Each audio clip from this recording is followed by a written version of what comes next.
Hey, good afternoon, Mr. Rantes. How you doing? Good. Good. You excited? Nervous? No, don't be nervous. Come on, girl. Hey, let me start. Let me apologize. I'm a little under the weather, so my voice cracks. I apologize in the middle of the interview, the tour here. So welcome to Yes Prep. I know it's a little dusty. I know summer's around, so it's not the greatest as far as like well kept. But let me start out by saying I'm proud to be the principal at this school. I'm proud of all the success we've had. I'm proud of year in and year out being nationally ranked as one of the top schools in America, especially when we talk about charter schools here in the state of Texas. I'm proud of just the over 20 years of generations that we've affected and helped when it comes to education and equality. So before we get going on just the in and outs of the building, do you mind having a quick seat? I want to show you a quick video that we do. So every year, and I don't know how familiar you are with Yes Prep or not, but every year we have what we call Senior Signing Day. And so it's at this point, I want to say 20 years ago when I graduated from school, it was like in a small building at a campus. 20, 30 of us graduated, so it wasn't that big of a deal. But at this point, we have probably over 20,000 students across the city. And so we, at this point, are reserving NRG Stadium where the Houston Texans play.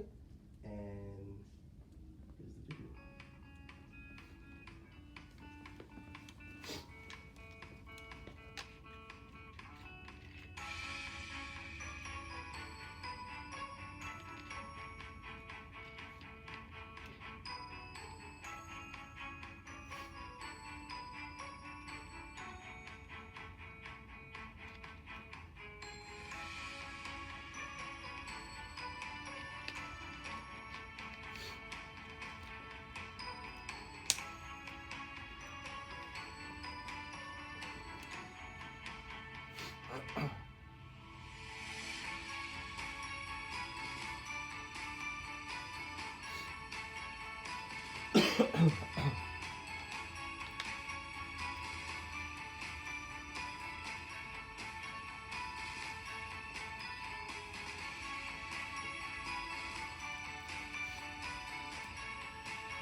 What you think?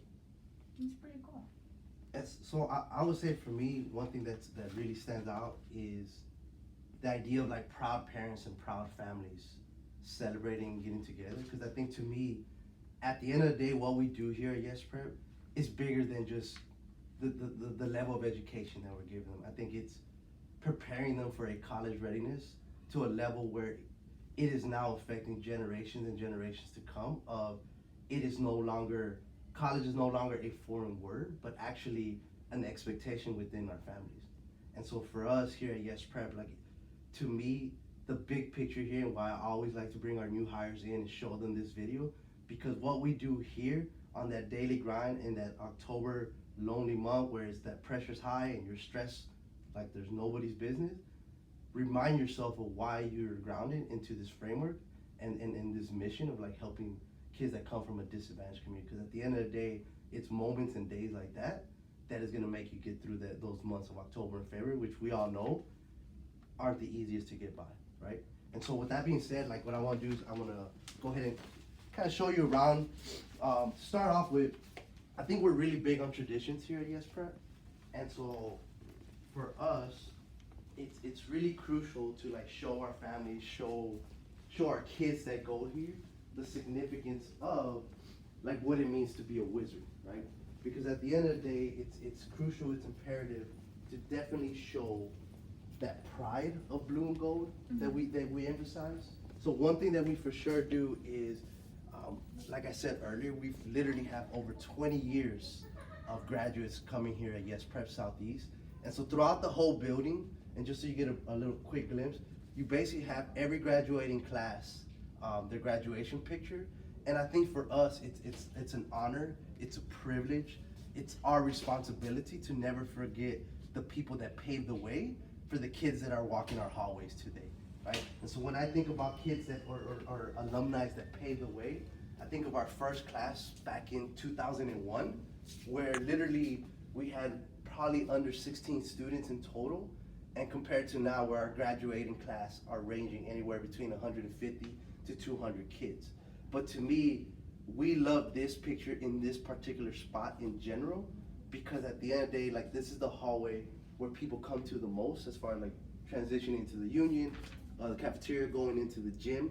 And so I think for our students, 6th grade through 12th grade, to constantly see this reminder to us is imperative for them to get in the right moment, the right state of mind, the right focus to get through the day.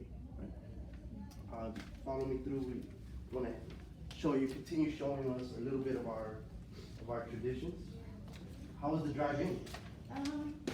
Oh, good. Hey, hold on. Careful now, careful. Sorry about that. Don't sue us on your first day here. Go ahead. It was okay. Yeah? Hot outside. Sure, I see that. Got your little delirious out here. It's okay. We'll be all right.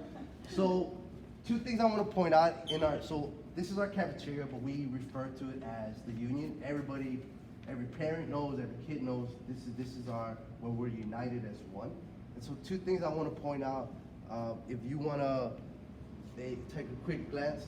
So traditionally, when all our students are juniors, one of their traditions that they have is that as a class, they get to decide the color of their senior year.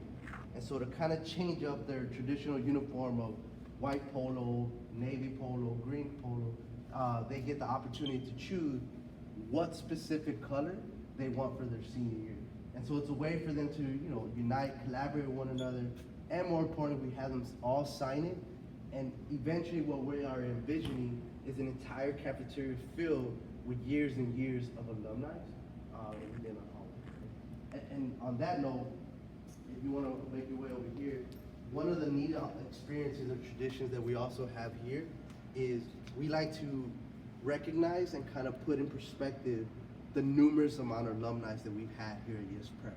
And so what we do is every school is up here that we have a representative, an alumni who is either currently attending or eventually graduated from there. We have their name posted on their wall.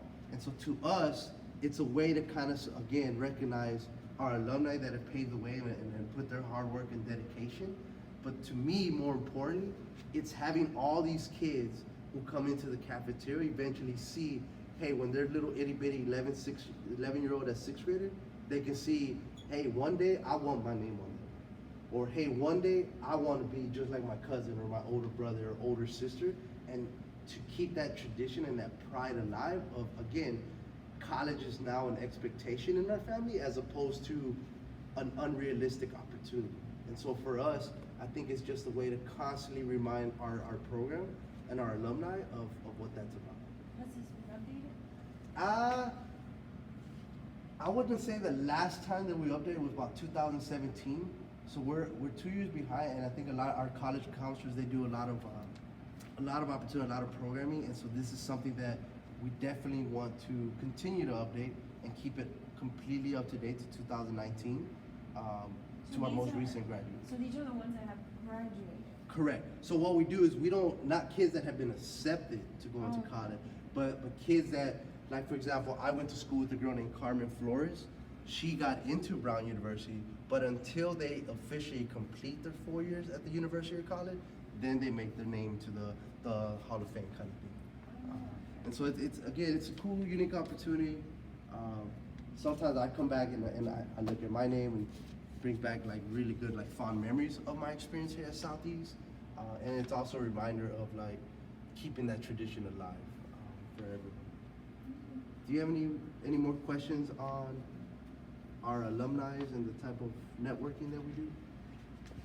No? So before I go into logistics of the cafeteria, I wanted to share with you, a lot of times people say, okay, you help kids get into college, but what happens, what opportunity, what systems do we have to help them graduate from college? And so we actually have a position where a college counselor flies to these universities meets with them maybe once or twice, 3 times a year. They gather them in regions so that it's not just ridiculous amount of kids and alumni that we have. And then the other thing that we do is we have social gatherings. So a lot of our alumni come home to visit their families for winter break, spring break. So we try to host 2 to 3 alumni networking events where we'll meet up at a restaurant, Midtown or anywhere in Houston, Central. And what we'll do is we'll just gather all alumni across the district, and then we'll do one more specifically to Southeast just to kind of keep our staff involved.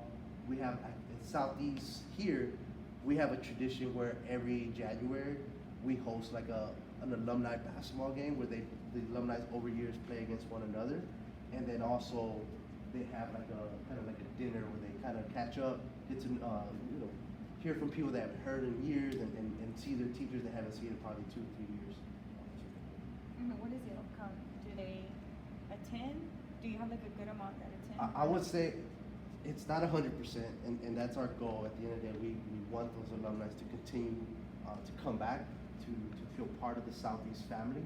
But it is, I would say, if we were to put a number on it, about 50% of our alumni do come back, and it's a neat opportunity for them to reconnect with one another. So again, this is our cafeteria, and we are a 6th through 12th grade school. And the way we break it down is, for example, for the middle school level, this side of the cafeteria will be just for 8th grade. 6th grade will have their own lunch, just because we don't want to mess up their schedule. They have to eat a little earlier. And then 7th grade will be on this side. And then when it's a high school lunch, it's almost kind of, we know that they're 4 years away from reaching that goal of being college bound. And so we want to, we are entrusting them with the freedom to kind of make their own choice and do what as they wish to kind of, maybe sit on this side one day, come over here another day. Another cool tradition we have is we let seniors, we have a gazebo in the back, and I would walk you over there, but construction impedes us. But it's kind of like a special little area for all the seniors where they have a bunch of picnic tables set up in their school colors on their polo, and it's almost like their way of just being seniors and having quote unquote like off-campus lunch without necessarily leaving off campus. And so I think the 2 lines that we have, and it kind of helps with the fluidity and the structure. We have kids line up against that wall over there, kind of like a straight line to where the one machine is at, the computer. And then the other line makes kind of like an L shape here with the second computer. And so that's just to kind of speed up the process of this side of the cafeteria versus that side, so that it's not a ridiculous amount of traffic flow, because technically they only have about 25 minutes to sit in and eat their lunch. And how do you get kids, like you say, at 6th grade? Yep. At 7th, how do you get them from not, like, hey, I want to sit with 7th graders, I don't want Right. to sit. No, we have a lot of secret agents that think they're ninjas and they can kind of make their way over here. We really emphasize, in order for this to get done, it takes a lot of structure and it takes a lot of responsibility from admin, but also like staff members. And so in every lunch, you have 2 administrators and about 3 teachers spread out throughout the cafeteria. And so if you see our union, the way our cafeteria is set up, we have that staircase where a lot of kids like to come up. So we love to have an admin representative there to kind of make sure, are you a high school kid, are you a middle school kid? We'd like to have a staff member in that vicinity there because our restrooms are there. So we don't just let especially at high school they do, but in middle school it's not a thing where everybody can just get up and go to the restroom. We have a sign where they cross their fingers here, teacher sees it, acknowledges it, and then they make their way to the restroom. So I think having a high volume of staff members significantly increases the level of monitoring and decreases the level of opportunity for kids to make poor choices, right? Like you asked, making their way. Because one is definitely in the middle, making sure there's no like back and forth. And they can sit, the 6th graders can sit wherever, or they have to sit with their class? Right, so 6th grade is the only grade level that has lunch individually. Their cluster is on their own. And so what we do is we hold them just to this side over here, because they probably take up half of those tables. And then 7th and 8th grade is where you'll have all of 7th grade, and then you'll have all of 8th grade over here. And what we do to kind of prevent chaos from occurring as far as lunch, because what I've seen at other schools, kids come to lunch and they just line up as they want. And so we teach our kids at a very early age, at the middle school level, it's you come into the cafeteria, you find your seat, and then the teacher or the admin on duty releases you table by table. As in, like, this table, go ahead and make your way, get your lunch. Once the teacher sees the line is sufficiently low, they'll walk over to the next table, and et cetera, et cetera. And the same thing as like trash collection. One staff member or custodian is like walking around to prevent kids from getting up, because what happens is they all think they're like basketball superstars, right? And they want to just throw their milk cart in, and then all of a sudden we have a ridiculous amount of mess. Right? Any other questions as far as the Cell phones. How's the cell phones? Yeah. So cell phones on our campus is a negative. If any staff member on duty sees a kid, whether they be texting their friend, YouTubing a video, we automatically collect their cell phones, and their parent has to come pick it up from the front office. So at this point, it's an expectation school-wide, 6th through 12th grade. And that's just to kind of make sure there's no distractions in the classroom. We want to make sure learning is a priority, and especially in the cafeteria where chaos could occur, or maybe a fight or something like that. Like, So there's no recording? Yeah, right? So like if you have one, now don't get me wrong, do they have their cell phones on them? Yes. Are we like RoboCops where we're monitoring that cell phone not being out 24/7? Probably not, but we monitor it to a point where we make sure the safety and the security is a priority to all of our students, and so none of that nature ever explodes or ever occurs. So let's make our way to the gym, and we'll go from there. Okay. Mr. Montes, so this is our gym. So to me personally, as someone that grew up playing basketball, at some point was the athletic director, like, to me this is home, right? Like, it is a special place in my heart, right? A couple things that I want to point out that distinguishes our campus in particular is we have a stage over there, which you can't tell right now because, again, we're doing some summer upkeep, but we are the only Yes Prep that actually has a band. And so we have a full ensemble. Our band director, Mr. Smith, is amazing. He does a great job. He puts on 2 to 3 performances, concerts throughout the whole year. He's famous for having a Halloween bash. He does a great Christmas with carols. And then he does a final one come Valentine's Day for any little kid that thinks that they're in love, right? And so what we do is here are all his instruments. We have drums, saxophone, trumpets, everything you can think of, we have it. And so that's a unique opportunity that we provide for our kids. Around the corner that way, we have, again, we're one of the few campuses that has an actual dance classroom. So they have their full mirrors, they have plenty of space, wood floor for them to be able to do any sort of jumping without like hurting their knees or anything of that sort. And then they have the mirrors to like truly see their level of choreography and whether or not they're following their dance instructor. But as far as the gym goes, we have our games typically fall for high school on a Tuesday and Friday afternoon, and then at the middle school level, all games are typically on Thursdays. And so, do you have any questions on the type of fine arts or performances or? You say you have band. Do you have choir? Choir, no. So that is something within our funding that we would want to bring forward for the Southeast campus. I think part of it is spacing. We're kind of limited on the amount of space that we have. As you can tell, if it was me and I had all the money in the world, I would love for the band director to have their own band section and auditorium, because I think what happens is you have PE class going on in here, and sometimes it's difficult for the level of hearing for them to get as good and to understand their own sound with all the noise and chaos happening over here. And so part of it is limited space and just the amount of funding that we receive. Do you have any question about our athletics program? No. Do you have every sport? Not every sport. So Texas is huge, and we know if you live in Texas, you play football.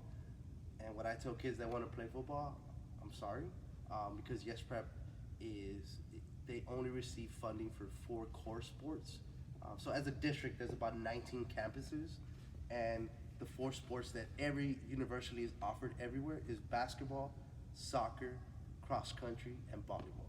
And that's just because one, they're part of it is they're the most inexpensive when it comes to the level of equipment and uniforms needed. But I think more importantly, it's the level of safety, right? With football, there's a specific type of insurance that's required, and a small charter school like this, it's kind of difficult to have that, right? But as you can see from our banners across the gym, athletically, we're one of the best when it comes to charter schools across the state of Texas. I would say cross country is our specialty. We have literally probably 80 kids try out, which for a campus that only has 900 students, that's a ridiculous amount that are intrigued by a sport that honestly probably none of them really heard, other than, oh, it's about running a lot. And so I think they take pride at this point. They love it, they enjoy it. And then on the other side, you can also see the other sport that we've had a lot of success as far as like even winning state championships is volleyball. I think it's a sport that, again, we traditionally, I think a lot of our older siblings play, and so I think at this point it's just inherited. It's a tradition. Our coach has been doing it for about 10 plus years, and so her program has already been established, right? Good question. All right. So the other thing I want to take you to, I want to start showing you is, so obviously you saw the cross country banners. Now we don't have a track team. When you asked earlier, we can make our way up. We don't have a track team. Now about 10 years ago, we kind of made up the track. You can't really tell the grass is on it, but it's handmade, there's gravel on it. It does provide our cross-country teams an opportunity to run their speed. But also what we utilize this specific area. So if you remember earlier I said lunch is about 25 minutes, right? And in those 25 minutes, the period is actually 50. And within that 50, you have a 20, so basically they eat for 25 minutes, and then they have what we call activity time for the other 25 minutes. And what that becomes is an opportunity for them to kind of just come outside for a little bit, decompose themselves, relax, de-stress, just enjoy the beautiful weather that Houston sometimes gives us. A lot of kids, what they'll do is they'll bring soccer balls and they'll play soccer, they'll bring footballs, they'll throw it around. Foursquare, believe it or not, is really popular in high school. And so they line up in groups of four and they just bounce the ball back and forth to one another. And so I think it's just, again, a really unique opportunity to give them something to do outside of academics going on throughout the whole time. You got any questions on the logistics of how activity time works? How do you get them out to like, hey, let me run off or skip or? Yeah. So again, presence is huge. So what happens is the staff members that are in there for flex time or lunch duty, they eventually transition out with the kids. So what we love to do is we like to have two staff members on the field, one on separate sides, because the last thing we want, again, our priority is safety. The last thing we want is the kid to literally jump over the fence and just take out running to God knows where. And so we like to have staff spread out throughout, just to make sure none of that happens or any fight breaks out or anything of that sort. So that's every day they have that? So every day, but Wednesday. Because Wednesday, they have a shortened day, and so lunch is literally just 30 minutes. And so they have their lunch and then they go to class. But Monday, Tuesday, Thursday, Friday, they have their activity time / lunch, and then vice versa. What about weather? Weather. So our backup plan for rain is if it is pouring outside, because kids have an opportunity to stay inside, right? Not everybody wants to be outside and have fun in the sun.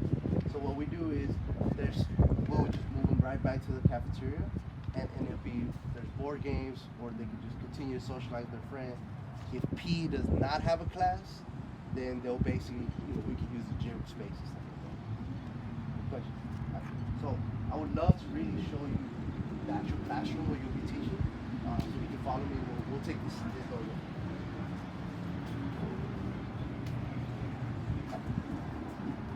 So they have to play board games if they don't have cell phones. Right. So if you that or read a book, or at the end of the day, if they want to like hang out and socialize, we'll go from there. Do they read books and stuff like that or no? That what? Sí leen libros. Uh, I mean, I think a good amount of them, yeah. I think, especially for a campus like ours, where literacy is highly emphasized. I mean, we have magazines for them, and then later on we'll show you the library. We'll make our way to the. So this is basically what every classroom does throughout the entire campus.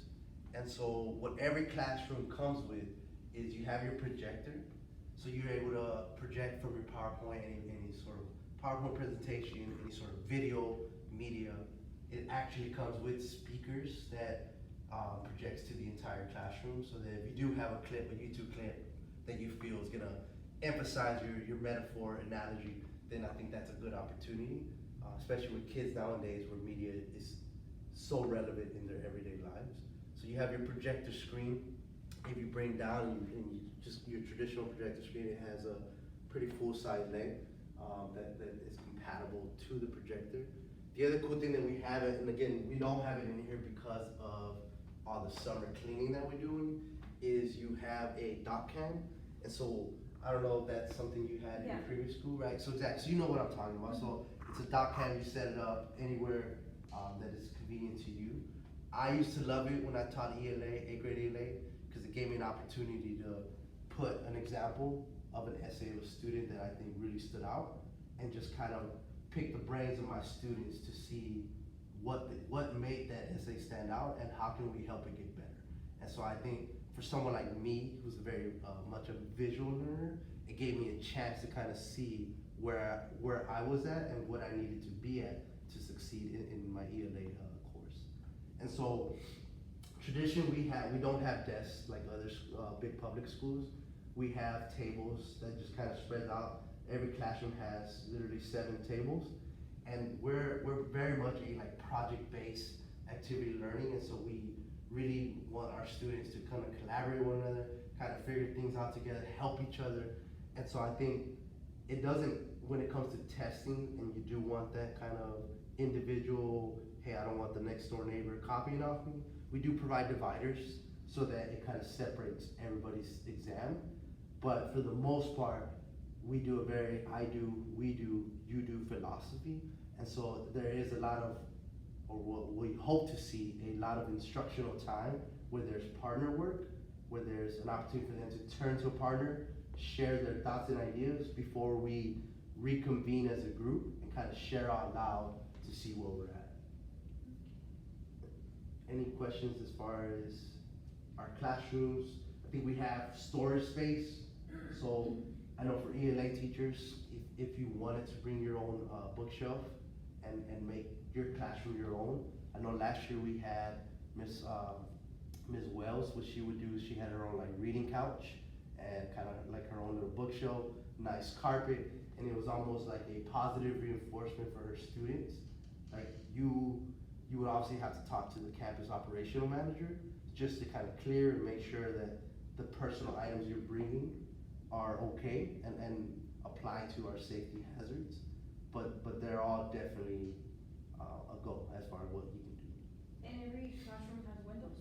Yes, so every single classroom has windows, and I think part of that is the architect of just it not feeling like a back cave in here, where we're kind of closed in. You would think that it would distract students if there's like soccer practice going on during PE, but I think at this point they're so accustomed to every classroom having it that it doesn't take away from their instructional time. And the way to like put up anchor charts, is that mandatory? Is there like a limited, or have to have a wall of like, hey, this is how the student has been progressing, right. Or? Right. So and that's a great question. So every single teacher, the way they get evaluated is through something we call an IER. So it's basically an individual evaluation rubric. And so one big component of the IER is your classroom setting. So what do you have on the wall? Do you have vocabulary words? Do they have a word bank that kids can refer to throughout the unit, right? Do you have data that is showing their growth? Do you have data that's showing those that have went above and beyond, right? I think when we come in as, administrators to come in and evaluate the teacher when it comes to setting, there's no limit as to what you can do. Obviously, stay within, preventing fires or anything of that sort. But I think the more colorful, the more data you have up, the more essential and warmth that the kid feels when they come in and they take ownership of their learning, I think will only help your data, your scores as a teacher when you get evaluated. What about lesson plans? How did that work at your other campus? You submit them online, and Okay. that's about it, and you just write your objective on the board. Right. Okay. So, Yeah, I'm glad you brought that up. So we do basically the same thing to a certain degree. So every classroom, what we want, and obviously this is not the prettiest handwriting, I never had it, but we like to have the teacher name, the date. We like to have the daily objective, and you know why, right? It's just a reminder of our kids what exactly we're gonna learn today. But more important to us is how what I learned today ties into the overall essential question of the unit, right? What is my purpose in learning today that's gonna get me towards what I want in the next few weeks, right? And so, and when you set lesson plans, we require our staff to not only upload them, but to print them out. So if you see on this little bin right here, every classroom has a bin, and we have every lesson posted. And the reason why we do that is because every teacher, we call them a DOI, which is a Dean of Instruction. And so they're the administrator that kind of comes in and evaluates the staff member. And so what they do is they come in, they get your lesson plan, and in the lesson plan, it'll have your activities, your guided practice, it'll have the actual worksheets that you're giving to the kids. And the DOI should be able to look at the lesson plan and see exactly where you're at in your lesson. And so what they'll do is they'll evaluate the wall, the settings, they'll evaluate your objective to see it's there, they'll evaluate your level of questioning. And then what I really enjoy is they like to kind of get at need level with every student and just kind of see where they're at, right? Are they learning or mastering what objective you want them to learn for that day? Yep. And do we get a printer, or is there like a printer where everybody to be able to print those lessons? Right, so for you, luckily, having this classroom, you are literally across the way from the upstairs teacher lounge. So we have a printer on both wings of the second floor.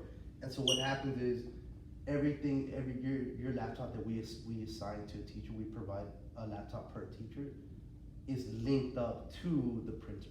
And so it's just a matter of like printing the document that you want and then running the copies for your classroom that you need based on your level. Is there a limit of copies, or? There's not a limit. We're in the trusting and honor code, so we're hoping you're not coming in here and just printing away for whatever reason. We understand things need to get printed, and so there's no limit in that sense. Do the kids have access to like Chromebooks or laptops or? So, good question. So we don't, not individual, but what we do have is we have 3 mobile carts, and each mobile cart has a good 40 to 50 laptops per cart. And so what it is, it's kind of on a first come come basis, like based on who reserves it first. And so let's say you have a lesson that's gonna require them to type up an essay, you would basically have to email the operational manager that is in charge of assigning that mobile cart and pick the date. I think the deadline is 2 weeks advance notice, so that card is reserved for you. You just pick it up from the front office, you bring it in, and then you return it at the end of the day. Okay. And how long are the classes? So each class is about 50 minutes, right? Yep, 50 minutes. And do you take them to the restroom, or? No. Is there a rule for that? No. So every student, again, the universal science at Southeast is you raise your hand, and every student has a tracker that kind of gives them, I think per report card, so that 6-week period, they have about 6 opportunities to go and use the restroom. And so we want to start having them build responsibility and utilize the 4 minutes of passing period that they have to use any restroom break or anything of that nature. But we also know that kids need to use the restroom, and obviously if a kid is, at the 6th grade level, the grade you're teaching, if they're issuing it a lot, it's not like if they pass those 6, we say, no, you can't go. It's more of a case-by-case basis. So what is that, a tracker? So it's kind of like a document that each student has. And when they walk into the classroom, every teacher has like a centerpiece where students are already conditioned or taught to put the tracker on the desk. And so in this tracker, it documents everything. It documents their behavior, it documents their restroom breaks, it documents their merits and praise. So teachers can like literally get the tracker and just write on there, you did a great job, and kids go home and proudly show that to their parents. So there's not a lot of behavior issues to where I'm like, hey, I need assistance. I wouldn't say we're not perfect. There's definitely been situations that have occurred. Thankfully though, it's been a very low number of issues that occurred. And so what we do have is we have dean of students, one for the middle school and one for the high school level. For your case, her name is Mrs. Price. And she's literally, if anything ever arises in your classroom, every laptop has Skype, which is kind of like an instant messenger. You literally could just jump on, message Ms. Price, I have an emergency in my room, and she'll like. So there's no phones in the classroom? No. Oh, okay. Yeah. We do have an intercom right here, so the front office has a message, like, hey, Jose Sanchez needs to report at front office, he's going home for a day, that message will pop up there. But it won't be like where they get on the intercom and announce it. Oh, it's a little red. So where the red numbers are at, it'll just come out like a message, like, please send Jose Sanchez to the front office. He's going home. Yep. So what if you're like engaging in the lesson and you don't pay attention to that? One kid will. Some kid always looks up and is like, Mr. Montes, and then you look up and you'll see. But like, we're not requiring you to kind of glance over every second. No, okay. No. Good question. Okay, cool. So how do you do communicating with parents? Right, so we have a system called Cardstock. And so what it does is it has every kid's number, every parent's number, and everything's online. So you don't have to look it up. You literally type in the kid's name, Jose Sanchez, and all their demographics will come out. Their phone number, their mom's cell phone, their dad's cell phone. We like to, in this Hero, we have another system called Hero, and that tracks their behavioral demerits along with the tracker, as well as their positive praises. So we, sometimes during our grade level meetings, we'll mandate that we sit around and we send home positive feedback to parents, right? Because I think what happens is parents only receive phone calls like, oh, your kid is acting up, or oh, your kid is misbehaving, or he's trying to instigate, or she's doing whatever. And I think as educators, we fail to realize sometimes parents just want to hear good, you know? And so I think just sending home a quick little message on the Hero app, where literally it's downloaded on your phone. You can literally just put on there, hey, I just want to let you know, Jose did a great job participating today. Like, I was proud of how great insightful his comments were. And the cool thing about the app is that if you do not speak Spanish, it automatically translates it to Spanish. Yeah.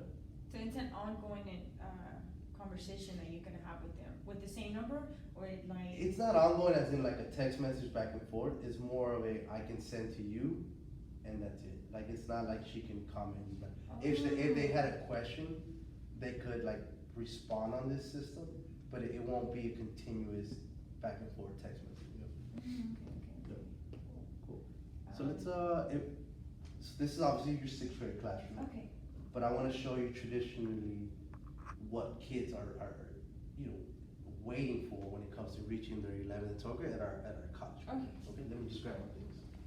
This is our college corner, and so you can't tell right now because obviously we're in summertime and the walls are a little empty. But typically what our college counselors do is they put up pins or flags throughout the entire room just to kind of make it colorful, make it representative of all the like universities and colleges that exist throughout Texas, throughout the United States. A lot of representative of like where our alumni and our partnerships are currently in. And so I think one of the coolest traditions that we have on top of like, every other one that we've given is this is our bell ceremony that our seniors can't wait to finally ring, because this is something that has been taught to them or demonstrated to them since they were little kids, started off in 6th grade, or they started here in high school in 9th grade. And what we do is we wagon this bell into the gym. Once we have every senior receive one acceptance letter from a college or university. And so what they do is they take it into the gym, and every kid has an opportunity in front of the entire school, 6th through 12th grade, every single teacher, every single administrator, and go up and say, hi, my name is so-and-so, and this fall I have received my acceptance to University of Houston or whatever, and then they'll kind of ring the bell, and like, it's almost like at 7th, 8th, or 9th grade, it becomes such a tradition and such like a beautiful moment for our campus here, for our Wizard family, that like, you know, it's even a pep rally that we invite families to, because again, I'm thinking of like Ms. Galvan, who just had a senior graduate this past school year, and his little brother Eduardo is in 6th grade.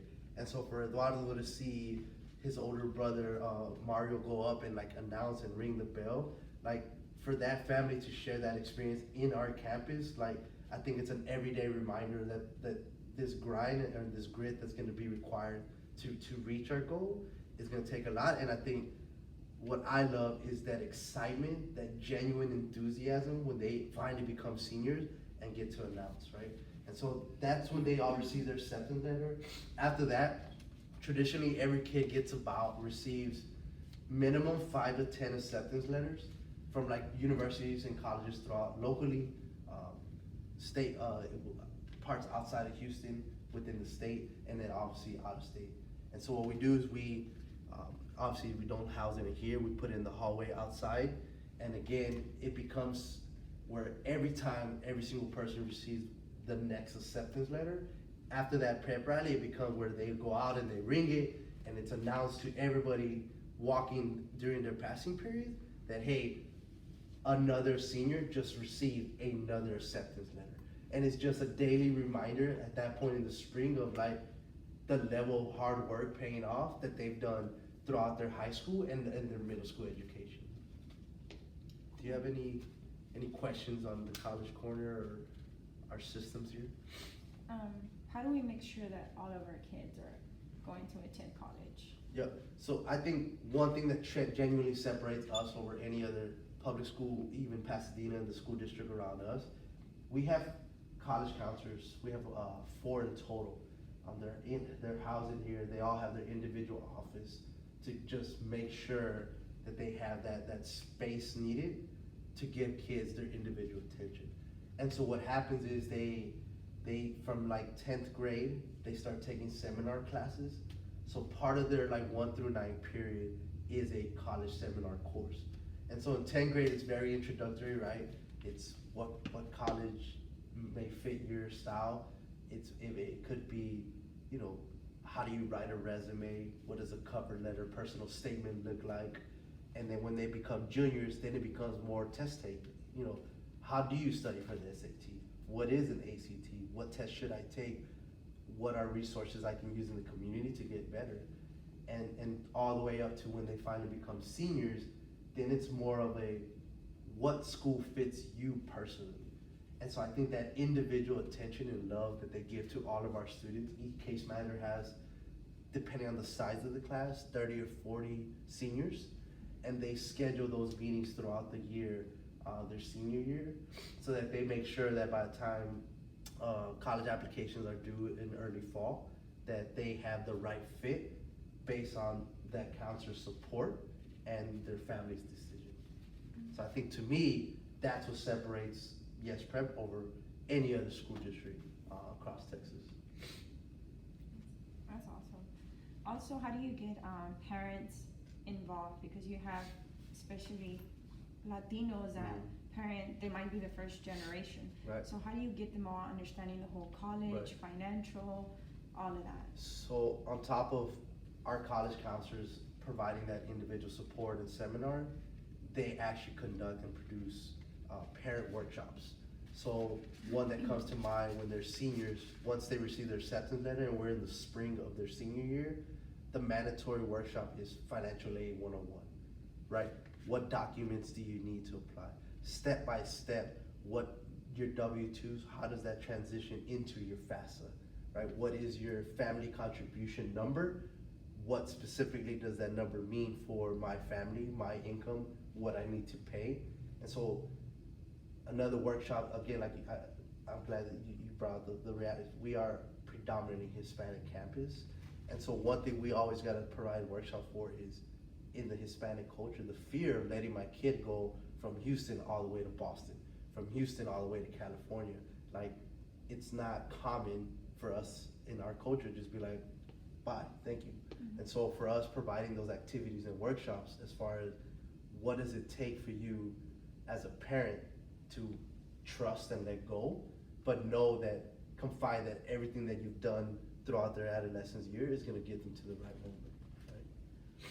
So, do you have any other further questions, Mr. Cervantes, about anything in general? Like, you know, I feel like I've been talking a lot and I feel like I've given you the as great as I can get considering our limitations with people not being on campus in summer this late, anything of that nature. Is there anything that sticks out to you? I think it's a lot of just guaranteeing these kids to go to college. Right. You guys don't have behavior issues. Right. The most important one is motivation, because yeah, we can sit here and tell the kids they're going to college, but you guys walk them through it. Right. So I think that's amazing what you guys do here. So. Right. And last but not least, I want to point out, I don't know if you notice in our walks, we have these thinks and acts, right? And they're kind of spread out throughout our entire campus. And I think they're a representation of who we are and what we do. And so, to me, the one that stands out to me the most is always leave a place better than we found it. And so if there's anything that we teach these kids that they need to walk away with, is the reality that this is our home and there's pride in that. And that's why I think you have the results that we have, because we are a family-oriented school and we emphasize that from a very young age. Thank you so much, Mr. Cervantes. It was a pleasure. Can't wait for you to start in a few weeks. Get ready. Excited.